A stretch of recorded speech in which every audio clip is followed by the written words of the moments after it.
यह बात कुछ साल पहले की है, जब मैं अपने दोस्तों के साथ एक छोटे से गांव में छुट्टियां मनाने गया था। गांव का नाम था धरोहरपुर, जो अपने प्राचीन मंदिर और खंडहरों के लिए प्रसिद्ध था। हम वहां की सुंदरता का आनंद ले रहे थे, तभी हमें एक बुजुर्ग गांववासी से पता चला कि गांव के पास एक पुराना किला है, जिसे भूतिया किला कहा जाता है। कहते हैं कि उस किले में एक गुप्त सुरंग है, जो किले से शुरू होकर गांव के मंदिर तक जाती है। लेकिन उस सुरंग के बारे में किसी को ज्यादा जानकारी नहीं थी। गांव वालों का मानना था कि उस सुरंग में भूत प्रेतों का वास है और जो भी वहां गया वह कभी वापस नहीं आया। मेरे दोस्त अमित, संजय और मैं तीनों को रोमांच का शौक था। हम तीनों ने तय किया कि हम उस किले की गुप्त सुरंग का पता लगाएंगे। अगली सुबह हम किले की ओर रवाना हो गए। किला गांव से कुछ ही दूरी पर स्थित था। किले की ऊंची दीवारें और टूटी-फूटी संरचनाएं उसे और भी डरावना बना रही थी। किले में प्रवेश करते ही हमें एक अजीब सी खामोशी महसूस हुई। हवा में एक ठंडक और रहस्य का आभास हो रहा था।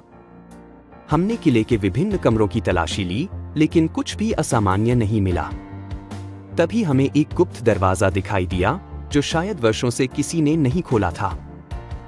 हमने दरवाजा खोला और सीढ़ियों से नीचे उतरने लगे। सीढ़ियां हमें सुरंग की ओर ले जा रही थी। सुरंग में बहुत अंधेरा था। हमने अपने टॉर्च जलाए और आगे बढ़े। सुरंग बहुत संकरी और लंबी थी।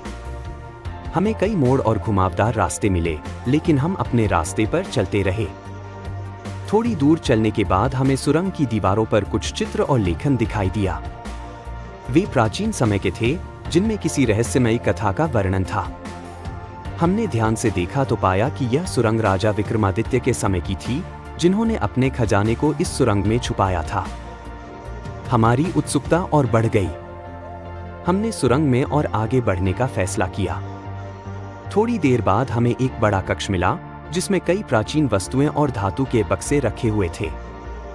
हमने बक्सों को खोला और देखा कि उनमें सोने चांदी के सिक्के, आभूषण और बहुमूल्य रत्न भरे हुए थे। हमारे मन में खुशी और डर का मिश्रण था। तभी हमें एक अजीब सी आवाज सुनाई दी। हमें एहसास हुआ कि हम अकेले नहीं हैं। हमने पीछे मुड़कर देखा तो एक छाया हमें घूर रही थी। वह छाया धीरे धीरे हमारी ओर बढ़ने लगी। हमारे शरीर में सिहरन दौड़ गई और हमने जल्दी से बक्से बंद किए और सुरंग से बाहर भाग निकले।